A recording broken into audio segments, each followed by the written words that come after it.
Okay. Got a lot of the other world to cover now. I want to mention one thing to you coming out of Liberia today. There was a historic election taking place in Liberia. President Ellen Johnson Sirleaf herself noted that this as she steps down from the presidency. She said, quote, "For the first time in 3 generations, Liberians will be transferring presidential authority democratically and peacefully from one elected leader to another. As a longstanding friend of the United States wants to congratulate Liberians for exercising their democratic right to vote. We are proud to stand with them today in support of their efforts to continue building their country, its democracy, and its future." And I'd be happy to take your questions. Where would you like to start? Thanks. Apropos of nothing, what's the secretary's IQ? It's high. Is Anybody it? who can put things together, and as an engineer, You don't have a. it's high. You I don't have have an it, no. exact score. I'm afraid I don't. What he might have gotten on his SATs, anything like that? No. Do you have a real question? Yeah, Turkey. The situation between you and the Turks does not seem to be particularly happy at the moment. It appears to be, instead of de-escalating as you probably wanted it to, Right. it has escalated instead. What's the latest and on that, and is there any sign that tensions can calm down? Well, we certainly hope so. We were very disappointed by the Turkish government's arrest of 2 of our locally employed staff. As many of you know, the State Department relies significantly on locally employed staff all around the world. We would not be able to do our jobs at the State Department without all these folks who are citizens of other countries who assist the State Department in their activities. Turkey had arrested this year 2 of our locally employed staff in different locations, and then had called in a 3rd staff member just over the weekend of the United States. So we can confirm over the weekend that a 3rd embassy staff member was summoned by Turkish authorities. That staff member, though, has not been formally arrested. These actions are deeply disturbing to us. Ambassador John Bass, who's our U.S. ambassador to Turkey, addressed this extensively over the weekend. We remain very concerned with the situation over there. And for some folks who perhaps haven't followed this as closely, I want to read you a little bit of what Ambassador Bass had to say about that over the weekend. He said, last week, for the 2nd time this year, a Turkish staff member of our diplomatic mission was arrested by Turkish authorities. Despite our best efforts to learn the reasons for this arrest, we've been unable to determine why it occurred or what, if any, evidence exists against the employee. The employee works in an office devoted to strengthening law enforcement cooperation with Turkish authorities and ensuring the security of Americans and Turkish citizens. He went on to say, let me be clear, strengthening law enforcement cooperation between the United States and Turkey was the employee's job. The arrest has raised questions about whether the goal of some officials is to disrupt the longstanding cooperation between Turkey and the United States. And that remains our, one of our chief questions for the Turkish government. What's going on here? What are they trying to accomplish by this behavior toward our locally employed staff? Our locally employed staff, in this case in Turkey, worked on law enforcement cooperation issues. We know that the Turkish government has basically rounded up about 200,000 people, accusing them of not only fomenting a coup, but also supporting the Gulen movement. Our locally employed staff, part of their jobs, at least here, these 3 individuals, was working with law enforcement. And as a part of their job, that would require them to be on the phone with law enforcement officials and other investigators. And when the government of Turkey starts to question our locally employed staff's ability to do that, we have some very serious questions about it. Well, what do you think of their literally word for word response to the initial announcement from the embassy, apart from the kind of snark of it? Do you think that they have reason to doubt the U.S. government's commitment for the safety and security of their properties here? I'm sorry, I'm not following that part. Well, so you guys, in your statement, said that you had questions about the commitment of Turkey to protect your diplomatic facilities and employees. They turned around and said we have not seen any evidence that indicates that our staff members were involved with what the government is accusing them of doing. I just want to make that clear. Right, I understood. But they turned around, they took that statement, interchanged the U.S. for Yes. Turkey Okay. for the U.S. and said the exact same thing about you guys here, and that they question the commitment of the U.S. to protect their facility. Yeah. Do you think that there's any merit to that allegation? I don't think so. I think their facilities are probably quite safe as are their people here.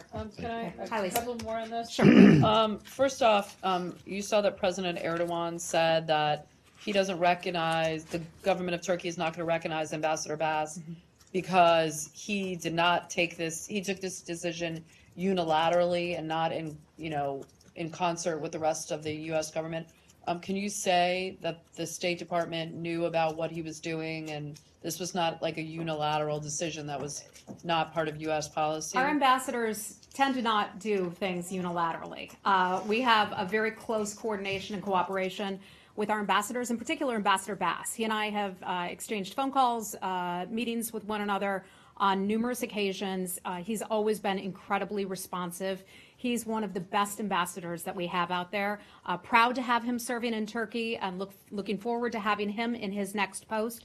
This was coordinated with the State Department. It was coordinated with the White House and coordinated with the NSC. One more question on this. When they are accusing some of your foreign service nationals of being associated with the Gulen movement, do you see this as part and parcel of any effort to kind of make the U.S. tacitly supporting the Gulen movement? Because I know that they've been, they're trying to get him extradited to the United States. Do you think there's, a bigger issue involved than certain individuals and more of a U.S. trying to taint the U.S. I'm not sure exactly what the Turkish government's motives were. Let me just be clear, we were disappointed in their actions. Being able to have close security cooperation, especially with a NATO partner, is incredibly important. And when they start arresting, detaining our people who are responsible for law enforcement coordination, that is a major concern of ours, and so that is why we took these steps. Okay. Yeah, sure. In July, the secretary, when he was in Istanbul, said, I think our relationship with Turkey, which has been under some stress for some time, I hope we are beginning to put that back on the mend. Yeah. Does he stand by that statement, or is he concerned that the relationship is taking a turn? Well, I think the secretary would like to see our relationship improve with Turkey, as we would with other countries.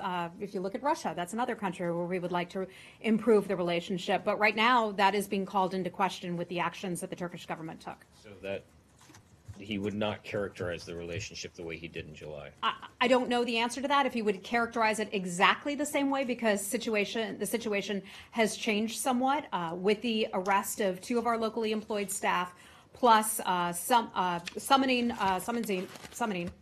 one of our other individuals is a huge concern of ours. Anything else on Turkey? Okay. Hi, Dave.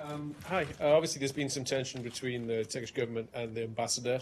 Has anyone from this building been on the phone to the Turkish authorities? Has the secretary spoken to Erdogan or to Mr. Cavusoglu in the past few days? Yeah, I know we've had some conversations with the government of Turkey. The secretary, I do not believe, has spoken to his counterpart over there. Okay. Hey, Rich. This represents said that they talked on Saturday. I don't believe No? we ever read out of anything. Rich? Would you say that in the few months that the administration has been in power, that this is a low point in U.S.-Turkish relations?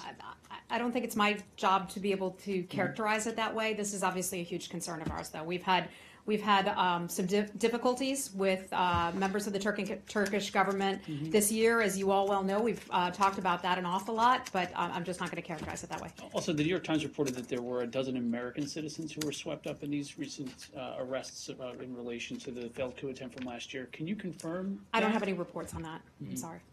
Okay. Anything else on Turkey? Okay, go ahead. Part of the retaliation was basically to stop issuing visa to American citizens. Can you confirm that, and what does it mean technically? Because you can arrive at the airport and you can get a visa in the airport. Does that mean the Turkish authority can stop an American citizen from entering? Or if you have to I go think to the some of that, embassy, you can. my understanding is that this was all implemented yesterday. So some of this we are still figuring out. We have temporarily suspended visas for new visa applicants for Turkish nationals wanting to come to the United States. If somebody has a valid visa, they are certainly welcome to come over here under the terms of that visa. We're temporarily suspending it as we take a look at all of this. But I know the other way around, I'm just not exactly sure how that is working just yet.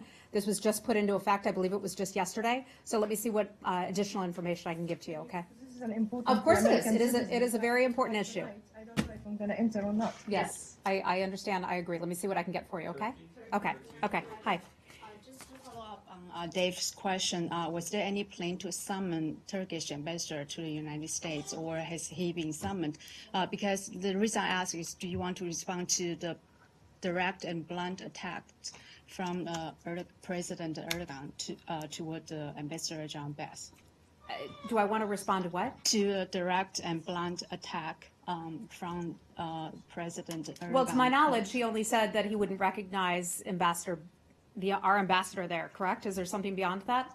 He said that he will boycott, the Turkish official will boycott meetings with him, and he will not recognize him as an envoy. I see. Okay. Well, I'm not going to respond to that, but I can say that Ambassador Bass has our full backing, not only here at the State Department, but also at the White House as well. Can you say exactly how many hours he has left before he moves to Kabul? How many more hours in Ankara? Is if it you like talk- 10, if you talk to 20? our Does he folks- have any meetings with Yeah. Turkish officials scheduled? I'm not certain of that. If you talk to our folks in the SCA Bureau, I know that they are really looking forward to getting him to Afghanistan.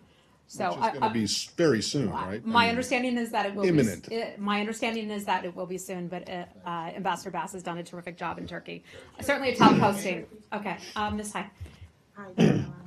So, what does the U.S. expect Turkey to do to resume the visa services in Turkey? Are you expecting those two Turkish nationals, like local employees at the U.S. missions to be released? What is the I think expectation? What is the concrete I expectation? think a good start would be to allow them access to their attorneys. To our knowledge, they have not had access to legal counsel as of this point.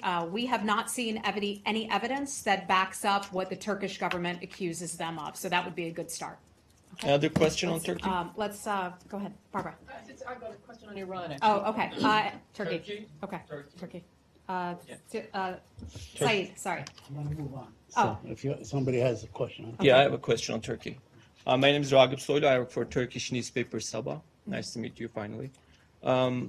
Turkish officials complain about the fact that the U.S. officials didn't communicate their decisions to the Turkish officials. And Foreign Minister Çavuşoğlu had a phone call with Rex Tillerson on Saturday, according to his statement, the Turkish Çavuşoğlu. I don't have a readout of Yes, I that know, but conversation, if that the did take Turkish place. officials tells me that the Secretary Tillerson didn't tell them that they were going to suspend the visa services in Turkey in advance. And also Turkish President Erdogan today said that they had hardship to reach American officials, top officials in Washington. I know that it was Columbus Day yesterday, but it's kind of awkward, I guess, for everyone that Turkish officials complain about the fact that they can't communicate with the American officials. Well, I know there have certainly been calls that have gone back and forth, not only between Washington and Turkey, but also our folks on the ground in Turkey. So that I can tell you, and I can assure you that some of those calls and conversations have certainly taken place. But I'll leave it at that. But did Thank you let Turkish officials know before the... I don't have a readout of anyone's particular conversation in front of me right now, so I can't answer that question. If I can get you an answer for that, I certainly will.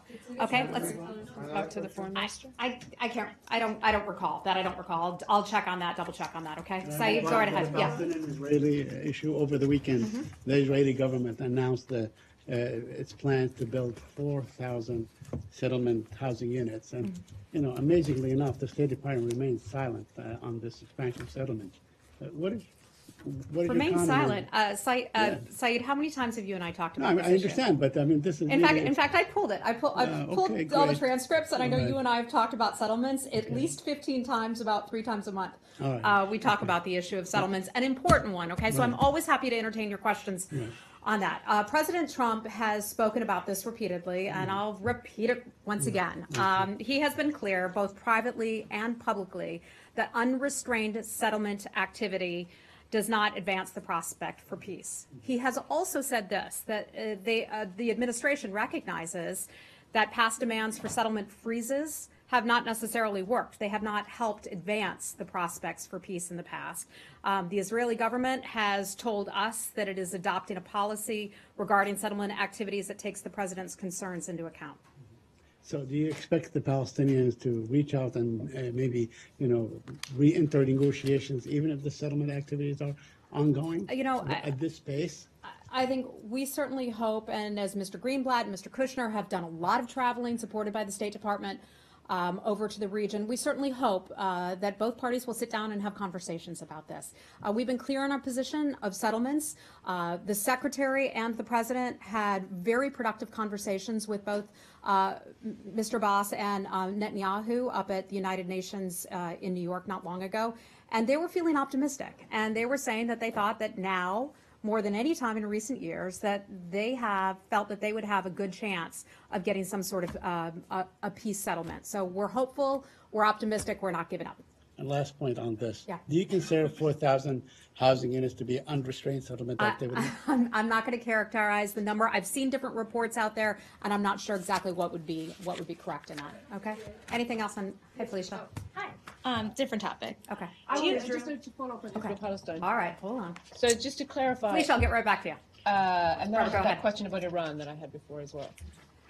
So you're saying if the Israelis are taking the concerns of the Trump administration into account on settlements, is this an example of it? The announcement of the 4,000? I'm not going to characterize that one as such. Okay, I've seen the numbers. I've seen different reports about the numbers. I'm just not certain if those numbers are accurate or which ones are official numbers or not. But I can tell you that we repeatedly have conversations with the Israeli government about our concerns regarding settlements.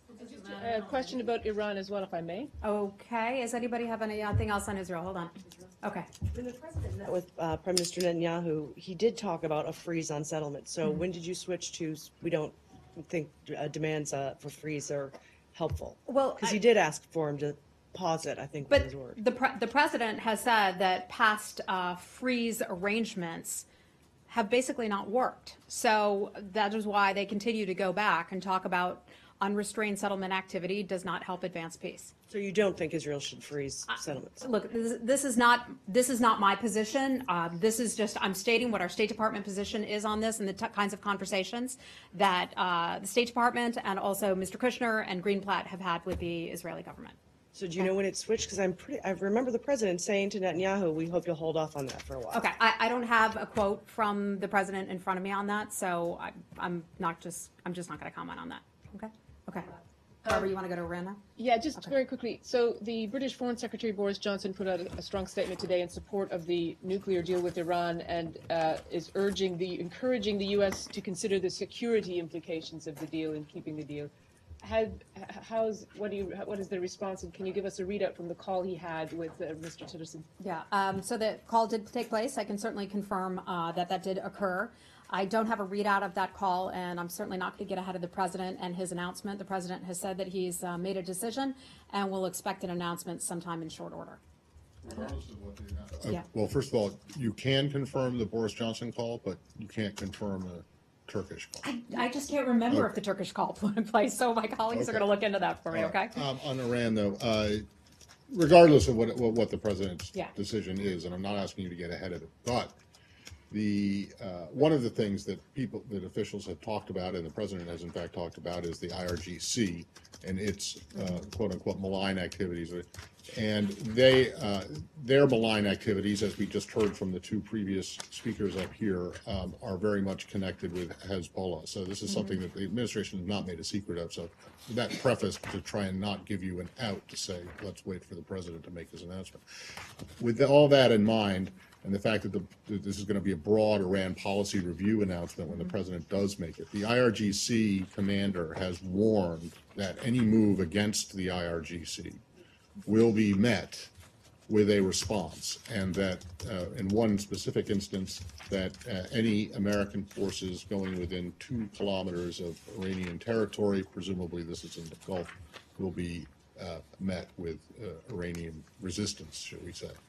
Do you have any response to that? Yeah, The threats from the IRGC? I'm not going to respond to any threats from the Iranian Revolutionary Guard. We hear threats from countries all around the world, and I just don't want to dignify that one with a response. Okay, anything else in Iran? Okay. All right, we'll go to Felicia finally. Hi, Felicia. Hey, thanks. Do you have any sort of readout or description of the meeting that the Secretary had earlier today with President Trump and Secretary Mattis? So the Secretary was at the White House today for a series of 3 meetings. He attended a meeting in the Situation Room with the President and the National Security Team. One of the topics they discussed was North Korea. The Secretary then had lunch with the President and also Secretary Mattis. They also talked about Turkey and Iran as well. Sarah Sanders had addressed this a little bit earlier, and she talked about how the President and the Secretary are working hand in hand to move the agenda forward. In speaking with some of our folks who were over there with the President, the Secretary and the President, that the meetings were described as positive. Did the Secretary have any assurances on his Well, job security? hold on 1 second. Hold on, Carol. We have Iran, Turkey, and DPRK. That was 2. That was a lunch in the Situation Room. You said there were 3 meetings. Yeah, 3. I have in my notes from my colleagues over there that there were 3 meetings, and perhaps I have in my notes there were 3 meetings. So was there a third From somebody who was sitting there. There was a third private. The third meeting was with the I don't know. HR department. I don't know. I don't know. I don't know, but I can tell you that the meetings were positive. Okay. Anything else? Did he get any assurances on his job security Well, in I this mean, meeting? look, I think the President had talked about this earlier today, in which the President said that, that he has complete confidence in Secretary Tillerson. He was asked that question by reporters. The President said yes. The President has a strong relationship with Secretary Tillerson. I think that was made clear last week after their conversations. Okay. Anything? This issue of a potential rift was addressed last week by yourself and by Secretary Tillerson in his press availability. Was he disappointed that it was kind of revived by the President's interview in Forbes, where he made his joke about the relative IQ levels? I think the President's allowed to joke. He's allowed to have a sense of humor. As Is that all it was? Is that all it was seen at? It wasn't seen as kind of a dig or No, I mean, look, the President is entitled to make jokes. It's a heavy world. It's a tough world, and the Secretary is more than fine with that. Heather, Secretary Tillerson said yesterday. Connor, go right ahead. But the President wasn't joking on Saturday night when he said that he wishes Secretary Tillerson would be tougher. What did the Secretary make of those remarks? I think I've sat in plenty of meetings with the Secretary, and I've seen him be very tough on situations. So he exactly what the President was referring to, I don't know. But I can tell you firsthand that the Secretary can be very, very tough. One more question though. Does the Secretary agree with his ally and friend Bob Corker that the President's tweets on foreign policy have undermined and hurt the United States' credibility? Senator Corker is certainly allowed to have his own opinions. We can certainly look at some of the work that this administration has done, and we've seen success. We've seen success on the issue of North Korea as we've been moving toward our peaceful pressure campaign. We continue to forge ahead on that. We are seeing success elsewhere around the globe, success against ISIS. So Senator Corker is allowed to have his own opinions, and I'm just going to leave it at that. Senator Corker said that he spoke to Pardon me? Senator Corker said he spoke to Secretary Tillerson yesterday at length. Can you confirm that they did speak and that the Secretary relayed that he doesn't agree with Senator Corker? I don't have a readout of that call. Secretary Tillerson said last week that they are working on some options for the President in case, as an alternative to staying in the Iran deal. It's safe to assume 5 days before the certification that the Secretary has submitted his alternatives to the President? I know that there are a few plans that have been discussed and a few different options and arrangements, as any president would have his national security team weigh in with some different arrangements about how certain things could be constructed and how certain things would work. Yeah. Does the Secretary feel the need to prove with some kind of metric how smart he is? Does he feel like he's in competition with the President or other members of the Cabinet as to who's smarter? No, Matt. Okay, thank you. Okay. Hi, Alicia. Former President Jimmy Carter offered to go to North Korea to speak with Kim Jong-un. Is the State Department planning to help facilitate such a meeting? And If not, will you grant him a waiver to go to North Korea? Yeah, one would certainly need a waiver to go to North Korea. That is for sure. Former President Jimmy Carter has been there on numerous occasions, not on behalf of the U.S. government, but he has held talks, and he's not. If he were to go over there, it's not with the send-off of the U.S. government. But you would grant him a waiver? I don't know. I don't want to forecast or get ahead of that. I'm just not sure.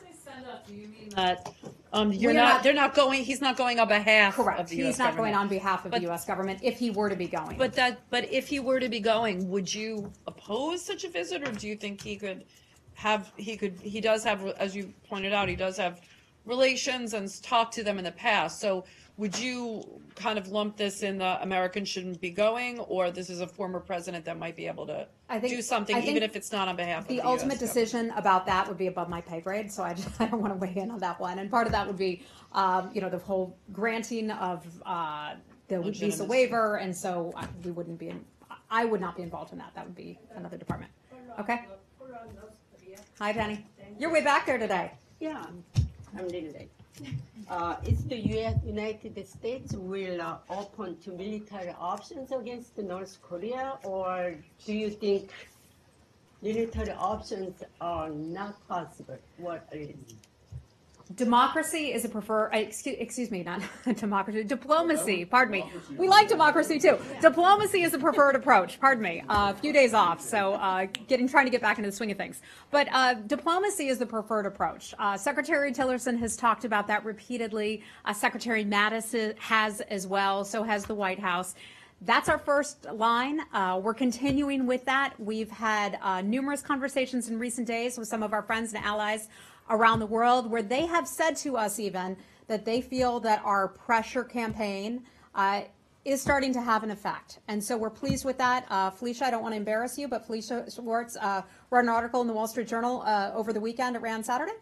Friday? Monday. Was that Monday? For you. Oh, Weekend weekend for for me. us. It was Monday. Yes. Talked a little bit about some of the successes in the peaceful pressure campaign. So I could certainly refer you to that. So he mentioned about, yesterday at the open about the military Well, of options, course, like we that. always have those options, okay? As the Secretary of Defense, we have military options. But diplomacy is the first approach. That is what we want, okay? No one wants to go to war with another country. We want diplomacy. We want North Korea to give up its illegal nuclear ballistic missile weapons and testing and all of that. We want a peaceful Korean peninsula, and the world agrees with us on this. It's not just the United States. It's many countries around the world who are all working together on this one. Yeah, one more.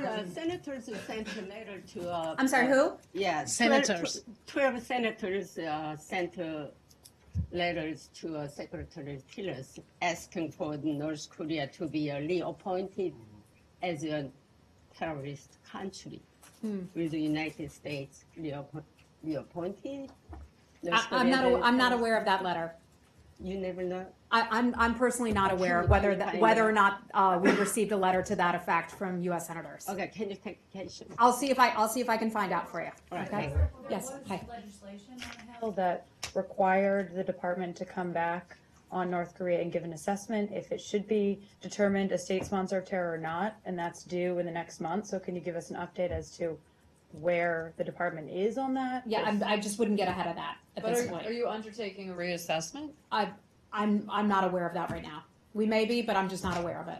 Okay. Heather, you talk about the preferred option being diplomacy, but the president has talked about only one thing will work.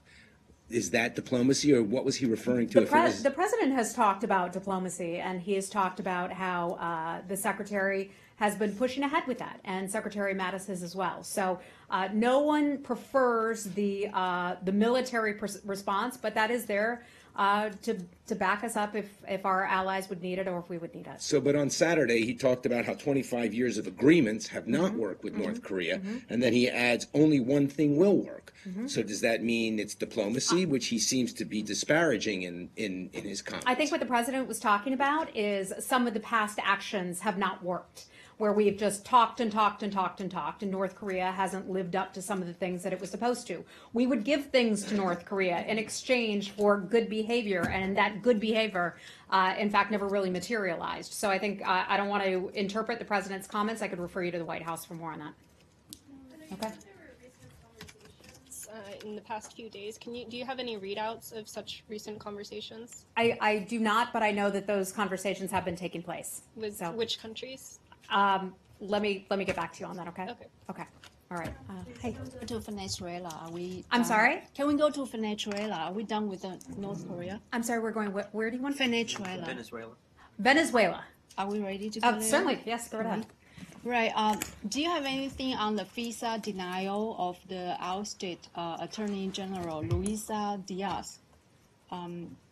She said that she has proof of corruptions at the highest level of the Maduro administration. Yeah, so visa applications, and those are confidential. So no matter who it is or what the cause is, that's something that we don't comment on. I think we've talked about that before.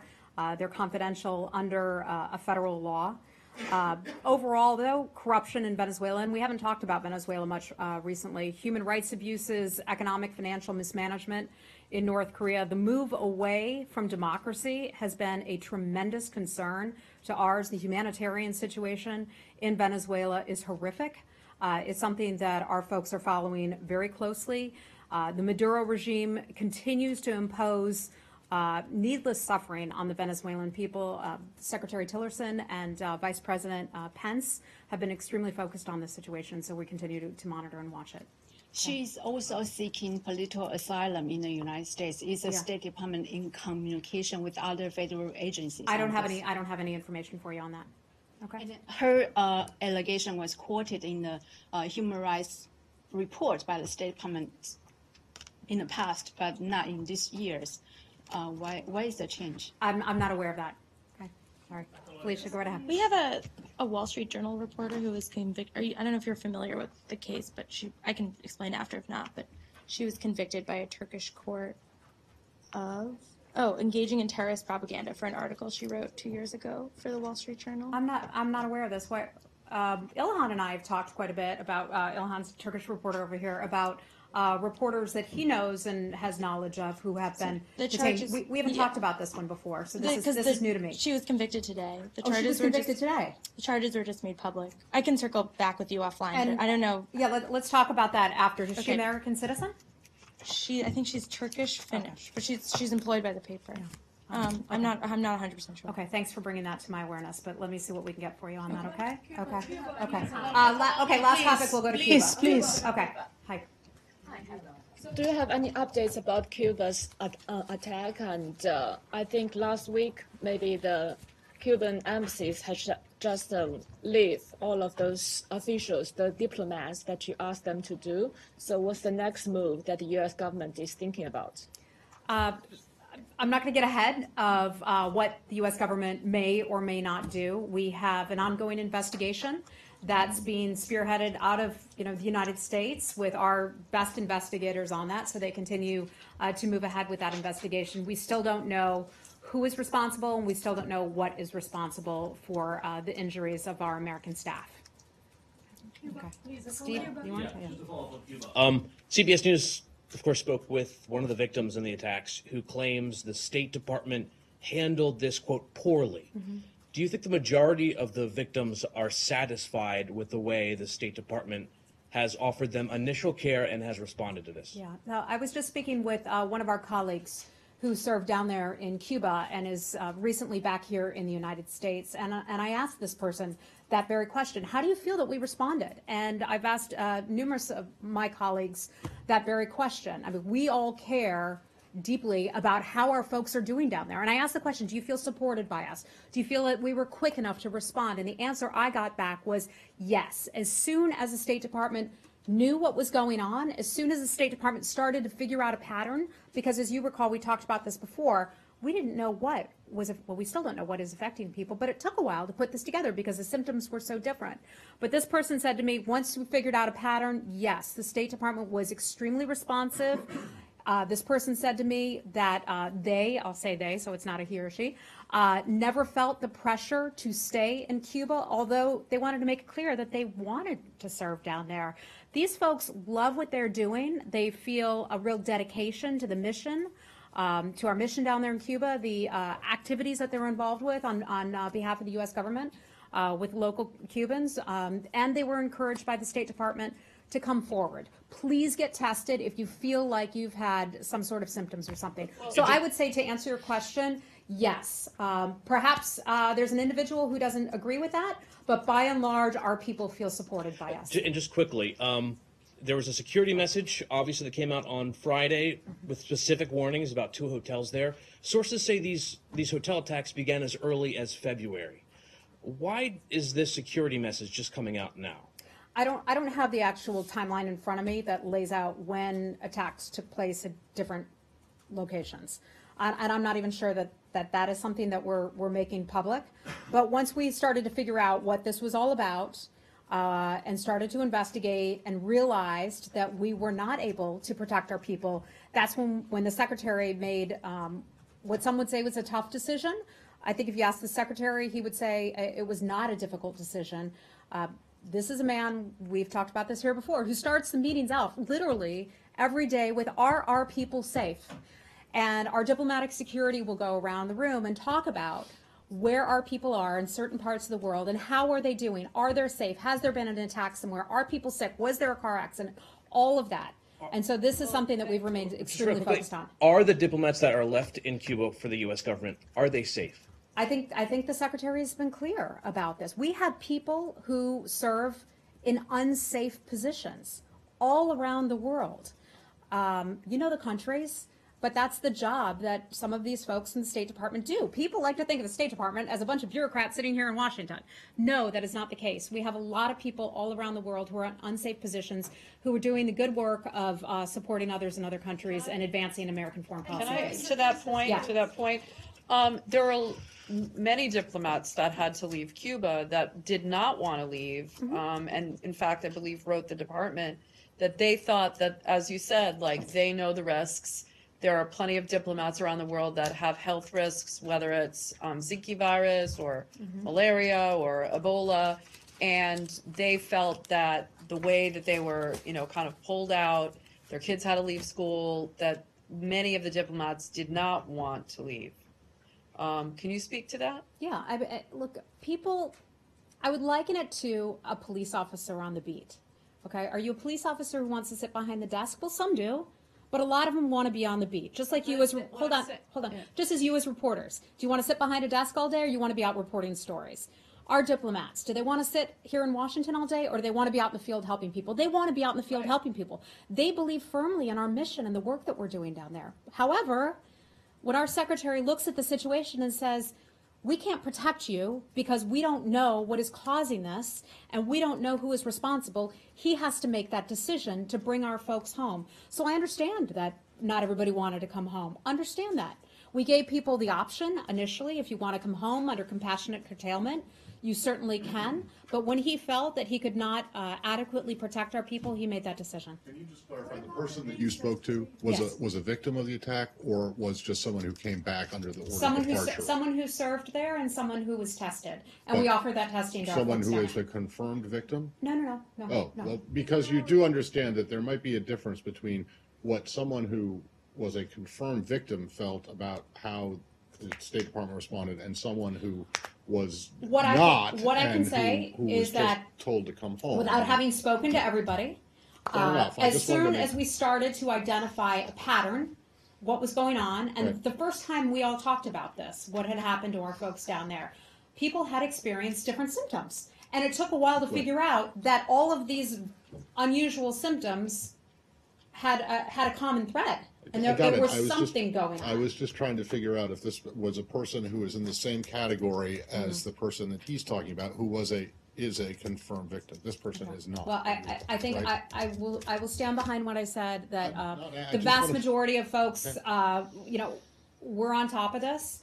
We're offering them the best medical care possible to get evaluated and assessed and reassessed, offering them those we had earlier, the option of coming back to the United States or going to a different post. I said to my colleague today, do you feel supported by us? Do our people there feel supported by us? And that we have their backs here in Washington? And the answer I got back was yes. Okay, thanks everybody. We got to leave it there. Thanks.